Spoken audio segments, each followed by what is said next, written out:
अस्सलामु अलैकुम वरहमतुल्लाहि वबरकातुहू। बिस्मिल्लाहिर्रहमानिर्रहीम। मोहतरम जनाब खालिद जमा साहब, जो मजलिस इत्तेहादुल मुस्लिमीन के प्रत्याशी हैं, उम्मीदवार हैं, मेरे भाई जनाब एडवोकेट वाजिद अंसारी साहब,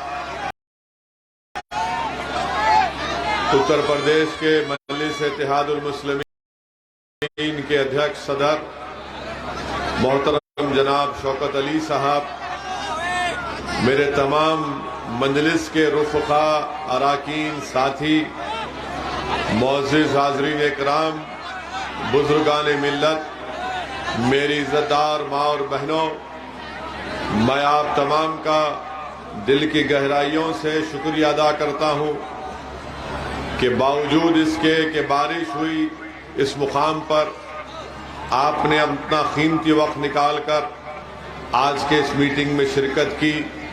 मैं आपका बेहद शुक्रिया अदा करता हूं कि आप आज मजलिस इत्तेहादुल मुस्लिमीन के खालिद जमा साहब की ताईद में यहाँ पर जमा हुए और यकीनन इतने नामसाइब हालात के बावजूद भी आपका यहाँ पर आना इस बात का पैगाम देता है कि इंशाअल्लाह ताला 14 फरवरी के दिन बेलारी की विधानसभा में एक नई तारीख रकम की जाएगी और यहाँ से एक इनकलाब बर्पा होगा जो पूरे उत्तर प्रदेश पे जा पहुँचेगा इंशाअल्लाह ताला। मेरे अजीज दोस्तों, मेरे गयूर नौजवान साथियों, मेरी इज़्ज़तदार माँ और बहनों, मजलिस इत्तेहादुल मुस्लिमीन उत्तर प्रदेश में इस विधानसभा के चुनाव में भागीदारी परिवर्तन मोर्चा का हिस्सा है, जिसके कन्वीनर बाबू सिंह कुशवाहा साहब हैं और हमने ये तय किया, जिसमें और अति पिछड़ा समाज के 3-4 सियासी पार्टी हैं, हमने तय किया कि उत्तर प्रदेश की जनता अगर हमको सत्ता से नवाजती है तो इंशाअल्लाह ताला बाबू सिंह कुशवाहा साहब उत्तर प्रदेश के मुख्यमंत्री बनेंगे। हमने ये भी फैसला किया कि जब सत्ता और इख्तिदार मिलेगा तो हम 3 डिप्टी चीफ मिनिस्टर बनाएंगे, जिसमें अल्पसंख्यक समाज से एक मुसलमान रहेगा और 2 पिछड़ा समाज के, अति पिछड़ा समाज के लोग रहेंगे। ये इसलिए कि हम सामाजिक न्याय हमारे लिए सिर्फ अल्फाज या नारा नहीं है, सामाजिक न्याय हमारे लिए एक बहुत बड़ी चीज़ है और जब तक उसको अमली जामेनामा नहीं पहनाएंगे सामाजिक न्याय सिर्फ एक नारा बनकर रह जाएगा। तीसरी बात मैं आपको बताने आया हूँ कि हमारे लिए राजनीति कोई तिजारत का मसला नहीं है, हमारे लिए राजनीति कोई दौलत कमाने का मकसद नहीं है। अगर हम राजनीति में आए हैं तो हमारी पार्टी मजलिस इत्तेहादुल मुस्लिमीन का रिकॉर्ड रहा है कि हमने मजलूम अवाम के हक को दिलाने के लिए जो भारत के संविधान में लिखा गया उसको हासिल करने के लिए हम राजनीति करते हैं। अगर हम राजनीति करते हैं तो हम कमजोरों को उनका मुकाम दिलाने के लिए करते हैं। अगर हम राजनीति करते हैं और आपसे वोट का मुतालबा करते हैं तो इसलिए नहीं करते कि यहाँ से अगर खालिद जमा कामयाब हो जाए तो उनकी शोहरत में या उन इजाफा हो या उनकी अना को तस्कीन हो।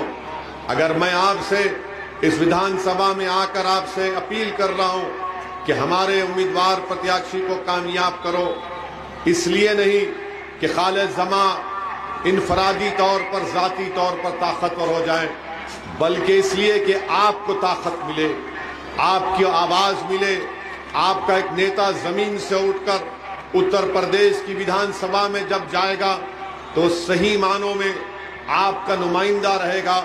और मैं आपको ये भी बताना चाह रहा हूँ कि हमारी जिद्दोजहद जो अब तक रही और इंशाअल्लाह ताला सुबह क़यामत तक ये रहेगी कि कमज़ोरों को उनका हिस्सा मिले। मजलिस की लड़ाई उत्तर प्रदेश के विधानसभा में हिस्सेदारी की लड़ाई है और आप जानते हैं कि आपको सिर्फ इस्तेमाल किया गया डराकर वोट बैंक के तौर पर, और जब वोट ले लिए तो यहाँ के मसले मसाइल को लोग भूल जाते हैं। आज इस विधानसभा के गांव में जाइए, वहां पर आपको रोड नजर नहीं आएगी।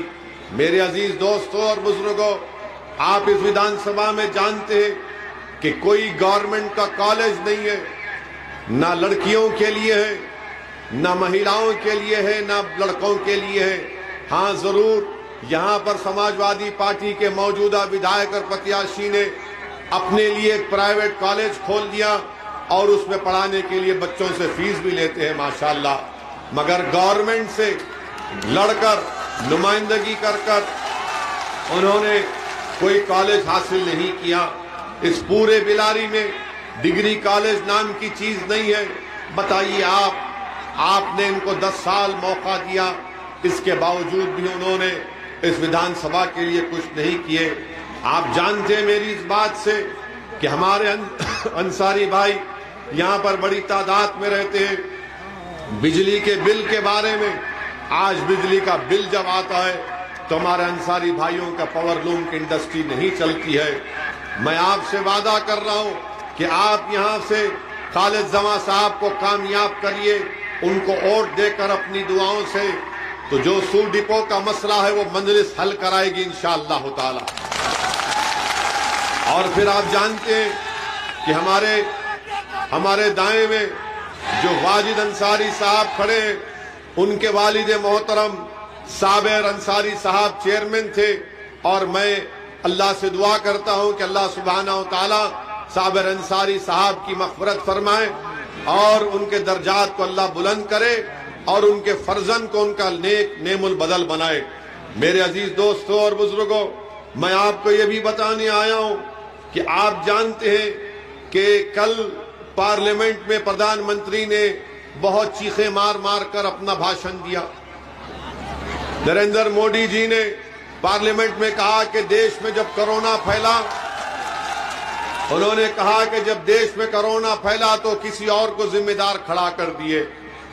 क्या आप किस विधानसभा में, आप जानते हैं, मैं आपको याद दिलाना चाहता हूं कि इस विधानसभा में जब कोविड के नाम पर मसाजिद और मदरसों के ऊपर उत्तर प्रदेश की सरकार ड्रोन चला रही थी, तो क्या वो हमारी तौहीन नहीं थी कि मस्जिद और मदरसों के ऊपर ड्रोन चलाकर देखा जा रहा था? क्या ये हमारी तौहीन नहीं थी कि तबलीगी जमात को ये बदनाम किया गया ये कहकर कि इनकी वजह से कोविड फैलता है? मेरे अजीज दोस्तों और बुजुर्गों, जब ये तमाशे चल रहे थे, जब दबाया जा रहा था, तो यहाँ के समाजवादी पार्टी के यहाँ के विधायक कहीं पर नजर नहीं आए। मेरे अजीज दोस्तों और बुजुर्गों, मैं आपको ये बताने भी आया हूं कि अभी आपने सुना कि माशाअल्लाह यहाँ के मौजूदा समाजवादी पार्टी के विधायक इन एक नाम से मशहूर हैं कि 90% के नाम से मशहूर हैं, सुना गया, मुझे नहीं मालूम। और ये भी हमने सुना कि उन्होंने एक औलिया अल्लाह के दरगाह के आस्थाने के हज़रत शेख सैयद शेख सलाउद्दीन रहमतुल्लाह अलैह तीसिया दरगाह की जमीन को भी उठा लिया। यानी क्या बात है, बड़े तेज हैं, गरीब के मामले में तेज नहीं है, इंसाफ दिलाने के मामले में तेज नहीं है। उत्तर प्रदेश की विधानसभा में जब कोविड के नाम पर दबाया कुचला जा रहा था तो आवाज नहीं उठाए। गरीब के घर में मट्ठी डालने से ज्यादा इनको फिक्र थी कि मैं कहां से मट्ठी उठाऊं और अपने घर में डाल दूं। मुबारक हो आपको कि ऐसे आदमी को आपने वोट दिया। मगर आज आपके सामने खालिद जमा यहां पर है। मेरी आपसे गुजारिश है कि आप उनको अपना एक एक वोट देकर 14 फरवरी के दिन एक नई तारीख रकम करिए। याद रखिए, समाजवादी पार्टी में अल्पसंख्यक समाज की कोई इज्जत नहीं है। इन समाजवादी पार्टी ये समझती है कि अल्पसंख्यक समाज उनका कैदी है। समाजवादी पार्टी ये समझती है कि अल्पसंख्यक समाज हमको छोड़कर कहीं नहीं जा सकता, इसीलिए आपकी कोई अहमियत और आपका कोई मुकाम नहीं है। अगर आपकी अहमियत और मुकाम होता तो आजम खान साहब ने जो लिस्ट भिजाई थी उन लोगों के नाम की, उसमें से सिर्फ एक को और 11 नामों को समाजवादी पार्टी के अध्यक्ष ने मुस्तरद कर दिया। मैं आजम खान साहब की इज्जत करता था और करता रहूंगा, गो वो समाजवादी पार्टी में है। मैं हमेशा उनके लिए दुआ करता था और करता रहूंगा कि अल्लाह वो जो मुश्किलात और मसाइब के तूफान में अल्लाह उनको जल्द से जल्द राहत दिलाए। मेरे अजीज दोस्तों और बुजुर्गों, समाजवादी पार्टी ये समझती है कि आपका काम सिर्फ दरी बिछाना है, आपका काम सिर्फ दरी बिछाना है। अब हम आपसे कह रहे हैं कि दरी नहीं बिछाएंगे इंशाअल्लाह ताला। अब ये हमारी इज्जत और सम्मान की लड़ाई है। अगर अखिलेश यादव समाजवादी पार्टी ये समझती है कि अल्पसंख्यक समाज को दबाया जाएगा, कुचल दिया जाएगा और उनका हक उनको नहीं दिया जाएगा, और फिर समाजवादी पार्टी बसपा ये कहती है कि ओवैसी को वोट मत दो वरना बीजेपी जीत जाएगी, ये कहते हैं ना, कहते हैं ना, अगर इसको वोट देंगे तो बीजेपी जीत जाएंगी। अब हम आपको बता रहे हैं, हमारे जाने के बाद ये फिर से शुरू करेंगे चर्चा, बोलेंगे भड़काऊ भाषण देकर गया, बच के रहना इससे। आप उनको बताइए, हम आपको सुनिए हमारी बात को, हम आपको बता रहे हैं 2019 के लोकसभा के चुनाव में आपने बीजेपी को वोट दिया था? नहीं दिया था ना। उत्तर प्रदेश में आपने दिया था कहीं पर संभल को छोड़ के? नहीं दिया था ना। क्या समाजवादी का और बसपा का इत्तेहाद अलायंस नहीं था? था ना। आपको मालूम कि दिल्ली में एक CSDS ऑर्गेनाइजेशन है जिसने बताया कि 2019 के लोकसभा के चुनाव में उत्तर प्रदेश के 75% मुसलमानों ने सपा और बसपा को वोट दिया। कितना दिया? 75%। उसके बावजूद भी लोग कितना जीते? 15 लोकसभा की सीट जीते, 15 जीते, जिसमें अखिलेश यादव की पार्टी के 5, जिसमें 3 मुसलमान, एक पिताजी एक बेटा जीते ना। क्या 2000 का चुनाव हम लड़े थे? हम तो नहीं लड़े थे ना, हम नहीं थे 2000 के 19 के चुनाव में। 24 में रहेंगे इंशाअल्लाह ताला, याद रखो आप। हम नहीं थे तब भी तुम सपा और बसपा मिलकर सिर्फ 15 सीट जीते, सिर्फ 15 जीते। अब क्या हमारे पास जिन्नात है जो उड़ के आके लोगों को बोले कि बीजेपी को वोट डाल दो? सुनिए, अभी यहां सुनिए हमारी बात। 2017 का विधानसभा का चुनाव हुआ, हम 30 सीट के करीब लड़े। उत्तर प्रदेश में 400 विधानसभा की सीट है, 400 है ना। आप तो सपा और कांग्रेस मिलकर लड़े थे और गाना बनाया था, यूपी को इन लड़कों का साथ पसंद है, गाना बनाया था ना। मगर फिर भी योगी मुख्यमंत्री बन गए, हम जिम्मेदार। 2014 का पार्लियामेंट का चुनाव हम नहीं लड़े, मजलिस नहीं लड़ी। 75 के करीब पार्लियामेंट की सीट पर बीजेपी कामयाब हो गई। हम जिम्मेदार थे क्या? हम नहीं थे। तो इनका ये इल्जाम ना सिर्फ झूठा है बल्कि हमसे अब डरना शुरू कर दिए हैं लोग। ये डर इसलिए है कि हम सच्चाई को बयान करते हैं। ये डर इसलिए है कि वो जानते हैं कि अगर आप एक मर्तबा खड़े हो जाएंगे और इनकी जंजीरों को आप जब तोड़ देंगे, आपको अपनी ताकत का अंदाजा नहीं है। आपको अपनी ताकत का अंदाजा उसी वक्त होगा जब यहां से आप मजलिस के प्रत्याशी खालिद जमा को कामयाब करेंगे, यहां से विधायक बनाएंगे। अब समाजवादी पार्टी बसपा के लोग ये भी कहेंगे, अरे इस चुनाव में मजलिस के अगर 8-10 जीत जाते हैं तो क्या होगा? 8-10 अगर जीत गए तो उत्तर प्रदेश की विधानसभा के इंशाअल्लाह दरो दीवार को मजलिस के लोग हिला हिला कर रख देंगे।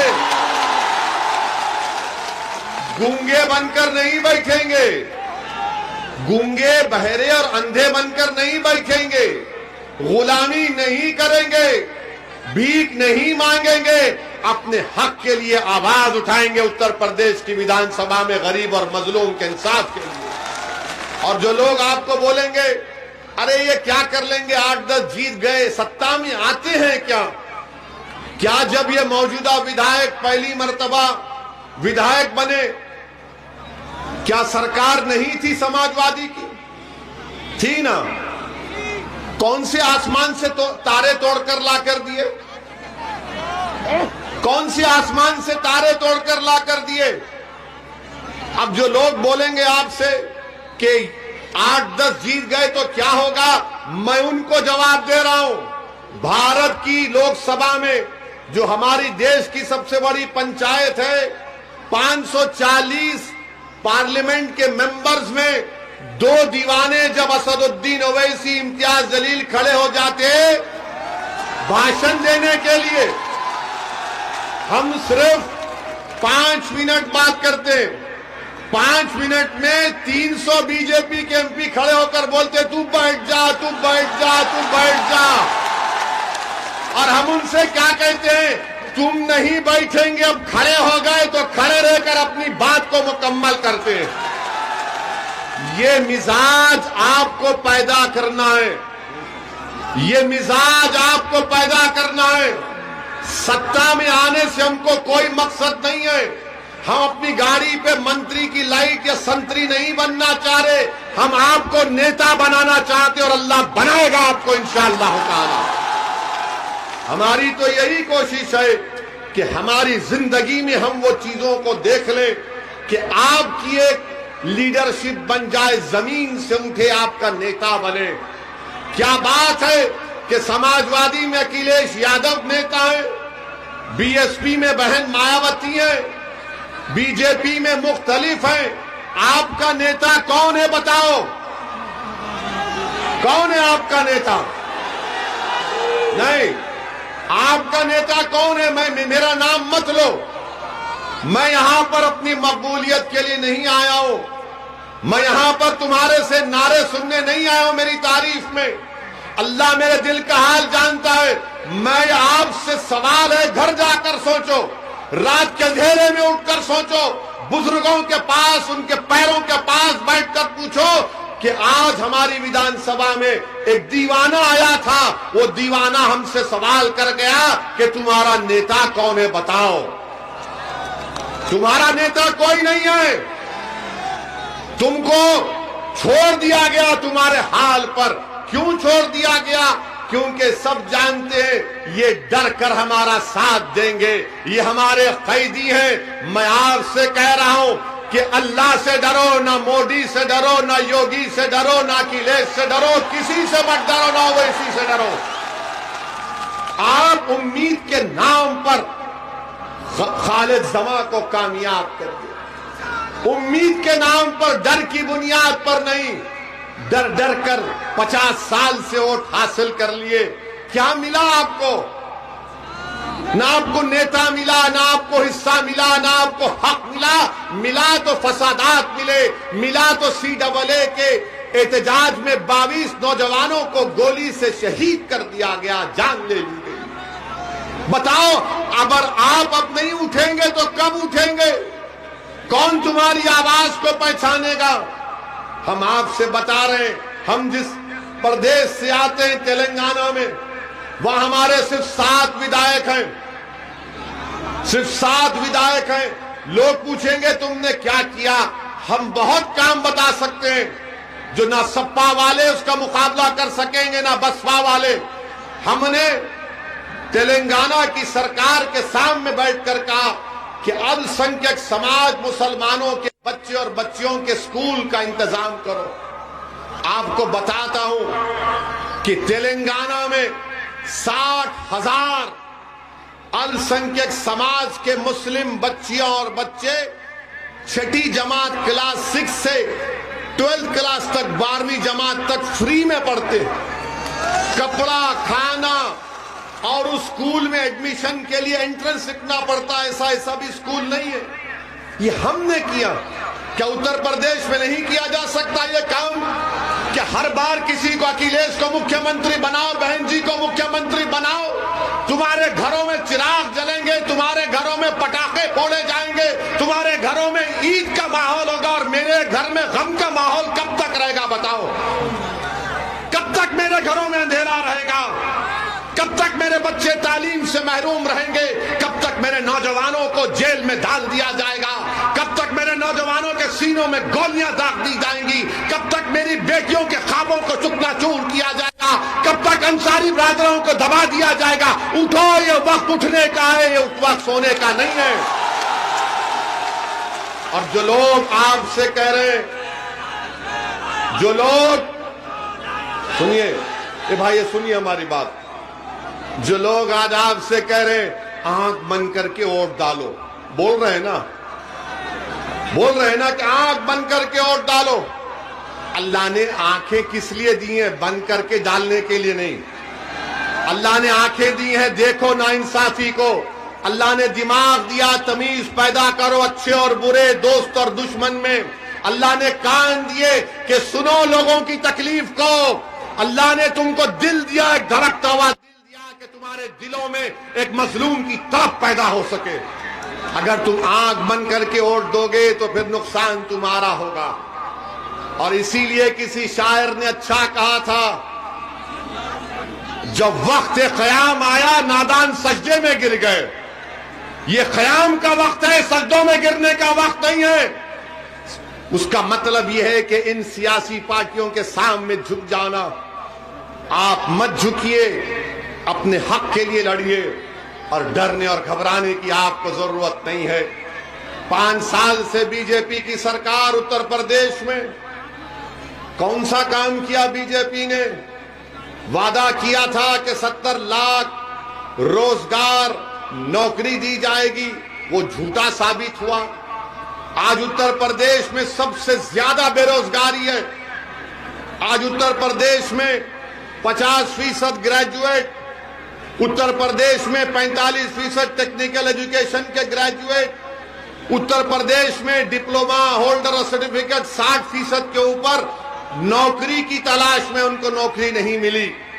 आज उत्तर प्रदेश में कोविड की जब सेकेंड वेव आई, मई, जून, जुलाई 2021 में, तो गंगा के पानी पर लाशें तीर रही थीं। गरीबों को अस्पताल नहीं मिला, अस्पताल मिला तो ऑक्सीजन नहीं मिला, ऑक्सीजन मिला तो दवाई नहीं मिली। मेरे अजीज दोस्तों और बुजुर्गों, आज उत्तर प्रदेश में एक किसान परेशान है, उसको उसकी कीमत नहीं मिलती। आज उत्तर प्रदेश में खेतों में किसान रातों में खेत में सोता है, क्योंकि अगर वहां पर कोई जानवर आ जाए तो पूरी रात भर में खेत का नुकसान हो जाता है। मेरे अजीज दोस्तों और बुजुर्गों, हर महाज पर बीजेपी की सरकार नाकाम साबित हुई है। ये बीजेपी कहती है कि हमने लॉ एंड ऑर्डर को अच्छा किया। कौन सा लॉ एंड ऑर्डर आपने अच्छा किया? हाथरस हुआ, कैसे हुआ? क्या ये बीजेपी की जिम्मेदारी नहीं है? क्या कासगंज में एक बच्चे को पुलिस थाने में फांसी दे दी गई, क्या ये लॉ एंड ऑर्डर है? बताइए आप।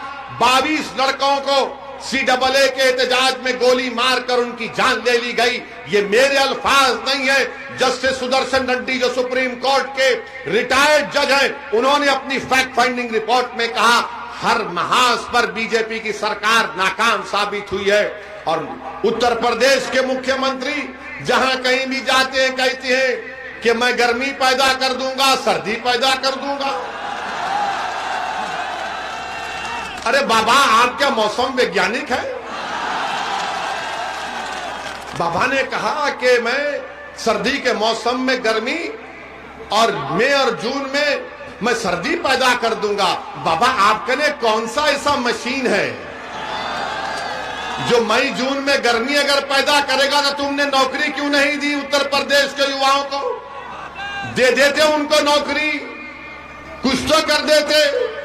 तुम यहां बिलारी विधानसभा में गवर्नमेंट का डिग्री कॉलेज खोलते बच्चियों के लिए, मगर बाबा बोलेंगे मैं गर्मी और सर्दी पैदा कर दूंगा। एक बात सुन लो बाबा, ओवैसी जो अब गर्मी उत्तर प्रदेश में पैदा कर चुका है ना, वो इंशाअल्लाह ताला तुम्हारी सर्दी भी उसको कम नहीं करेगी, ना तुम्हारी गर्मी उसको कम करेगी।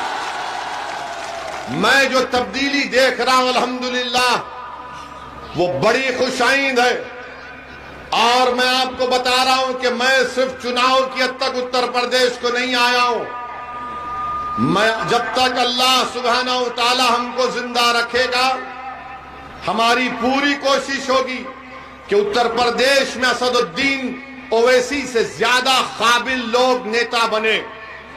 मैं आता रहूंगा इंशाअल्लाह। मैं आपकी आवाज भारत के पार्लियामेंट में उठाता था और उठाता रहूंगा इंशाअल्लाह ताला।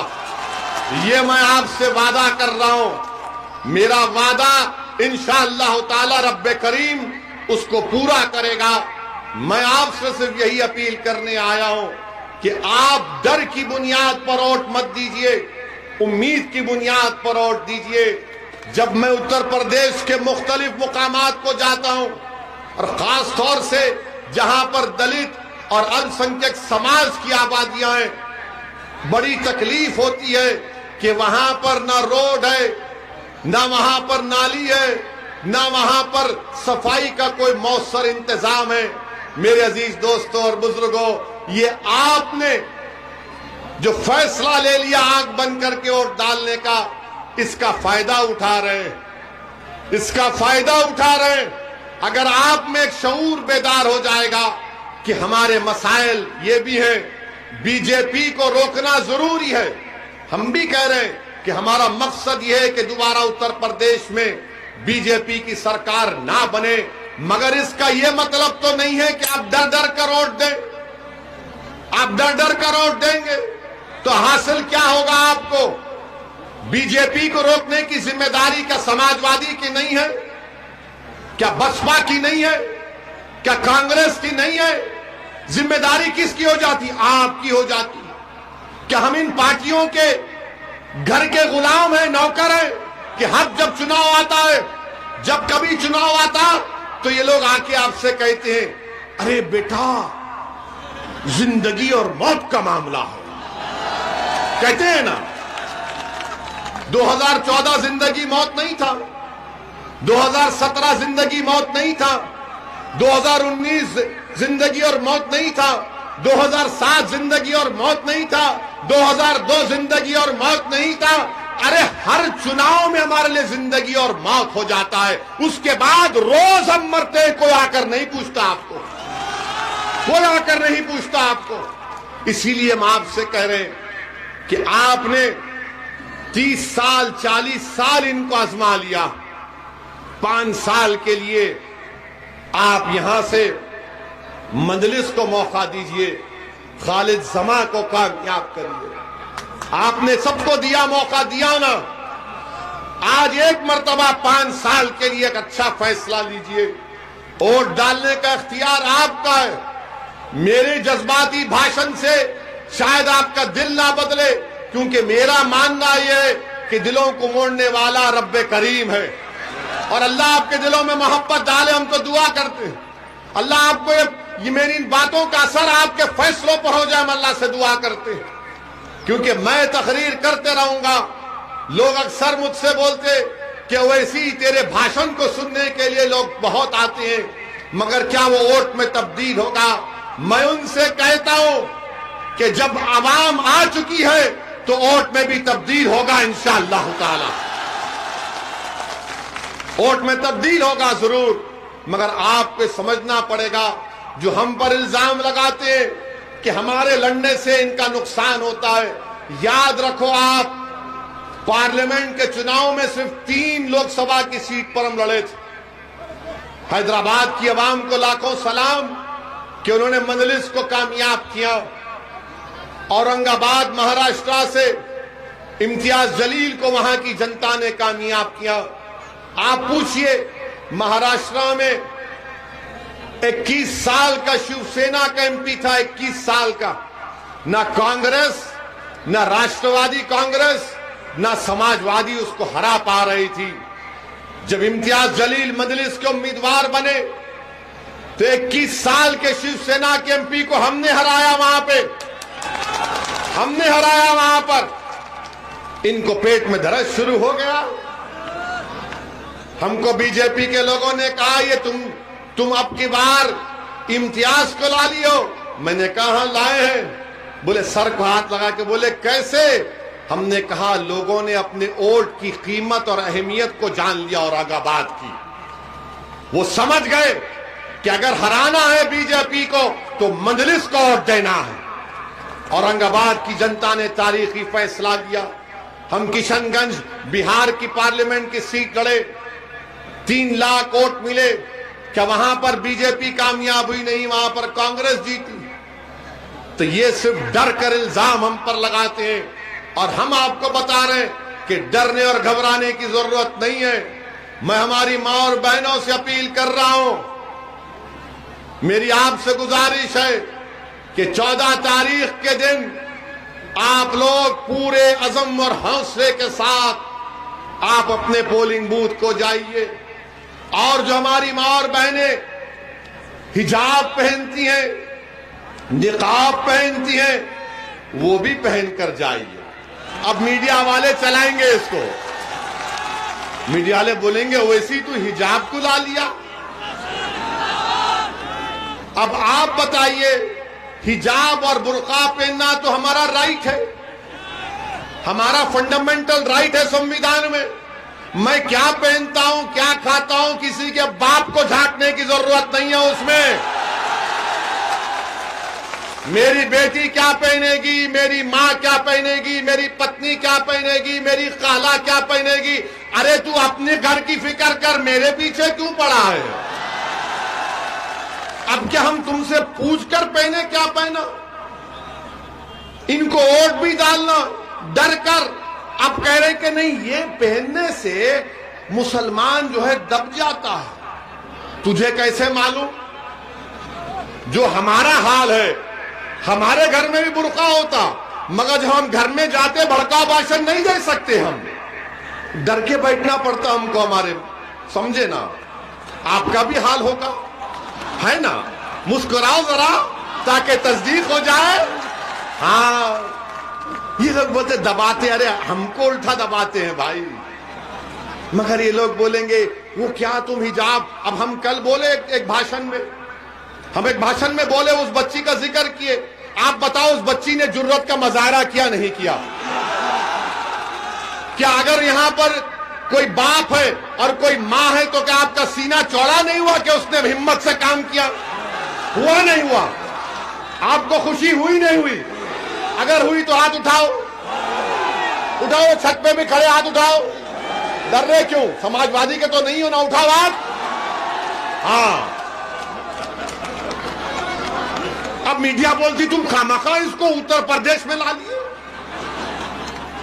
अबे दाढ़ी मेरी, टोपी मेरी, बुर्खा मेरा, तुझे क्या करना है उससे?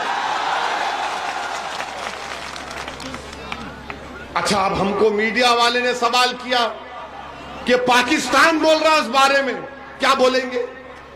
मैंने कहा पाकिस्तान भाड़ में जाए, भाड़ में जाए ना, हमको पाकिस्तान से क्या करना है? अखिलेश से पूछो, जिन्ना का नाम तो वो लिए, हम तो नहीं लिए। पाकिस्तान भाड़ में जाए। बोले नहीं, पाकिस्तान ने कहा। हमने कहा पाकिस्तान से हम बताना चाह रहे हैं कि मलाला पर हमला पाकिस्तान में हुआ था, मलाला वहां से नहीं पड़ी तो उसको बरतानिया जाना पड़ा। ये हमारी बच्चियां यहां पर रहेंगी, इज्जत से रहेंगी और पढ़ेंगी और नेक और काबिल बनेगी। तो हम पाकिस्तान को भी पैगाम देना चाह रहे हैं। अरे ठहरो, अभी मीडिया वाले 6 बजे चलाएंगे। हम इनके दूल्हे भाई हैं, भाईजान हैं, हमारे नाम से ही बिकता है ना। इधर समाजवादी हमारा चेहरा दिखाकर डराती, उधर बीजेपी हमारा चेहरा दिखाकर डराती। हम तो सबकी लैला है। तो पाकिस्तान के बारे में हम ये कहना चाहेंगे कि मलाला कोई हमला पाकिस्तान में हुआ, उसको वहां पर पढ़ना पड़ा। पाकिस्तान के संविधान के लिहाज से कोई गैर मुस्लिम वहां का वजीर आजम प्रधानमंत्री नहीं बन सकता।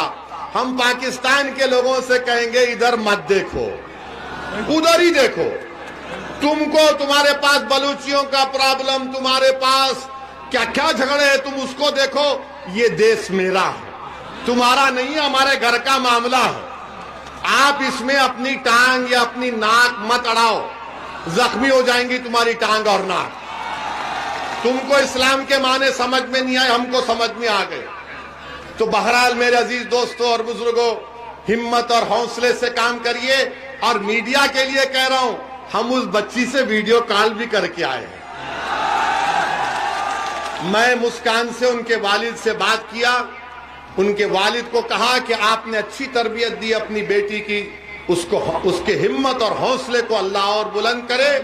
तो उस बच्ची ने हमसे भी बात की और उसने कहा कि ओवैसी साहब, हम आपके भाषण को सुनते हैं। मैंने कहा अरे यहां भी सुन रहे हैं, मगर खैर हम मुबारकबाद देते हैं।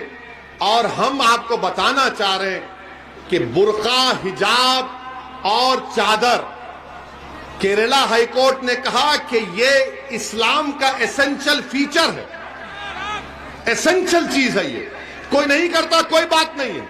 और हमारा मानना यह है कि जब भारत के पार्लियामेंट में दाढ़ी और टोपी के साथ बीजेपी और नरेंद्र मोदी पर तनकीद कर सकते हैं, तो ये बच्ची हिजाब पहनकर जा रही है तो क्यों रोक रहे हैं आप? पढ़ने दीजिए, काबिल बनने दीजिए, बल्कि अपनी बेटियों को खूब पढ़ाओ। आप उनको डॉक्टर बनाइए, इंजीनियर बनाइए, कलेक्टर बनाइए, डीएम बनाइए, एसडीएम बनाइए।